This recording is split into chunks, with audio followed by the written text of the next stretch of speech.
आज की इस गहरी चर्चा में ना मैं एक ऐसी क्लासिक किताब पर बात करने वाला हूं जो लगने को तो एक सिंपल सी कहानी लगती है। डॉक्टर स्पेंसर जॉनसन की हु मूव्ड माय चीज। हाँ, और इस डीप डाइव का जो मेन मकसद है वो सिर्फ एक भूल भुलैया या चूहों की कहानी सुनना नहीं है, बल्कि ये समझना है कि हम प्रोफेशनल्स अचानक आने वाले बदलाव को साइकोलॉजिकली कैसे हैंडल करते हैं। सही कहा।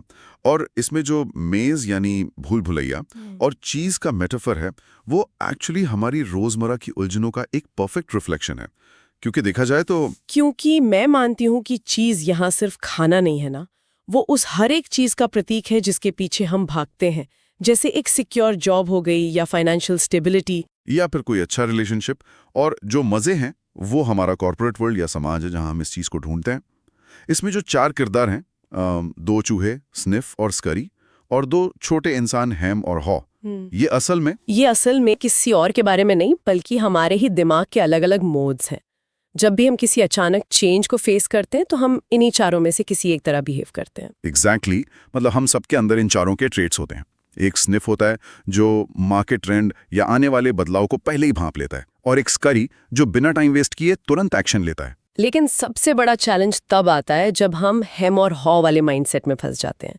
हेम डर की वजह से चेंज को पूरी तरह रेजिस्ट करता है, और हॉ शुरू में डरता है पर बाद में सिचुएशन को समझकर अडेप्ट कर लेता है। और जब हम अपने कंफर्ट जोन में होते हैं तो हम अक्सर हैम बन जाते हैं। इसका सबसे बढ़िया एग्जाम्पल कहानी का चीज स्टेशन सी है, जहां उन्हें ढेर सारा चीज मिल जाता है। उस हिस्से की साइकोलॉजी सच में बहुत फैसिनेटिंग लगती है मुझे। सोचिए, वहां सब अपना रूटीन फॉलो करते हैं, पर धीरे धीरे हेम और हॉ इतने आराम तलब हो जाते हैं कि उन्हें लगता है ये चीज कभी खत्म ही नहीं होगा। हाँ, एक एंटाइटलमेंट आ जाती है उनके अंदर। वो आसपास हो रहे छोटे बदलावों को नोटिस ही नहीं करते हैं कि चीज अब पुराना हो रहा है या धीरे धीरे कम हो रहा है। रियल लाइफ में भी तो हम यही करते हैं। बिल्कुल, हम अपनी सक्सेस के इतने आदी हो जाते हैं कि खुद को उस चीज से पूरी तरह जोड़ लेते हैं। वही हमारी एक आइडेंटिटी बन जाती है। कॉर्पोरेट वर्ल्ड में इसके कितने एग्जाम्पल्स हैं, जैसे ब्लॉकबस्टर या नोकिया ने किया था। उनके पास अपना एक लंबा चीज स्टेशन सी वाला फेस था, जहां उन्हें लगा मार्केट कभी बदलेगा ही नहीं। और जब अचानक टेक्नोलॉजी बदली, यानी जब उनका चीज गायब हो गया, तो उनका रिएक्शन बिल्कुल हेम और हाउ जैसा था। एकदम शॉक और डिनायल वाला रिएक्शन। वही मेरा चीज किसने हटाया वाली विक्टिम मेंटालिटी आ गई थी उनमें। उन्होंने रियल वर्ल्ड सिग्नल्स को पूरी तरह इग्नोर कर दिया था उस वक्त। और देखिए, वही सबसे बड़ा ट्रैप है जिसमें अडल्ट्स फंसते हैं। जब चीज गायब होता है तो स्निफ और स्करी, जिनके दिमाग सिंपल हैं, वो ओवर एनालाइज नहीं करते। माहौल बदला और वो बिना कंप्लेन किए नए रास्ते पर निकल गए। लेकिन इंसान का दिमाग थोड़ा कॉम्प्लेक्स होता है ना। वो सिंपल रियलिटी को एक्सेप्ट करने के बजाय पैरालिसिस बाय एनालिसिस का शिकार हो जाता है। हैम बस गुस्से में यही सोचता रहता है कि ये इनजस्टिस उसके साथ क्यों हुआ। बदलाव को रियलिटी मानने के बजाय वो बस पुराने हालात के वापस आने का इंतजार करता रहता है।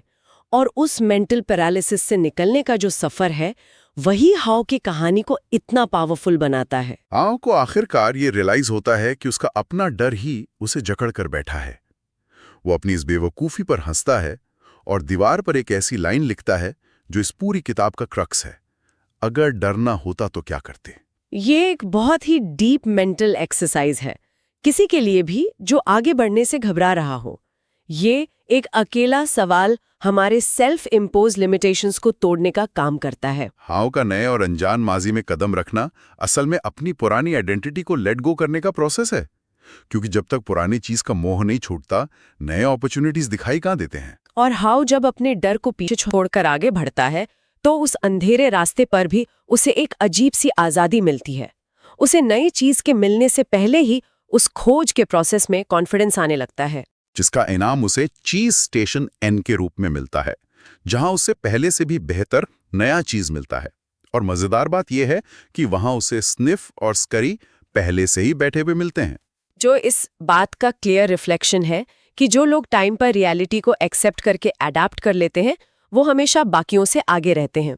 पुराने चीज को जल्दी छोड़ना ही नए चीज तक पहुंचने का एकमात्र रास्ता है। तो इस पूरी चर्चा से यही समझ आता है कि जिंदगी और करियर में चीज तो अपनी जगह से शिफ्ट होगा ही। ये दुनिया लगातार बदल रही है। इसलिए मूल लेसन यही है कि चेंज को एक डर या थ्रेट मानने के बजाय उसे एक एडवेंचर की तरह ट्रीट किया जाए। बदलाव का एंटिसिपेशन रखना और अपने डर पर हंसना आना चाहिए हमें। इस चर्चा को एक बहुत ही गहरे सवाल पर रोकते हैं आज। हम सबकी जिंदगी में कोई ना कोई ऐसी पुरानी चीज जरूर होती है, शायद कोई आउटडेटेड प्रोसेस या कोई कंफर्ट जोन वाली जॉब जिसमें पहले ही फफूंदी यानी मोल्ड लग चुकी है, पर फिर भी उसे छोड़ने में डर लगता है।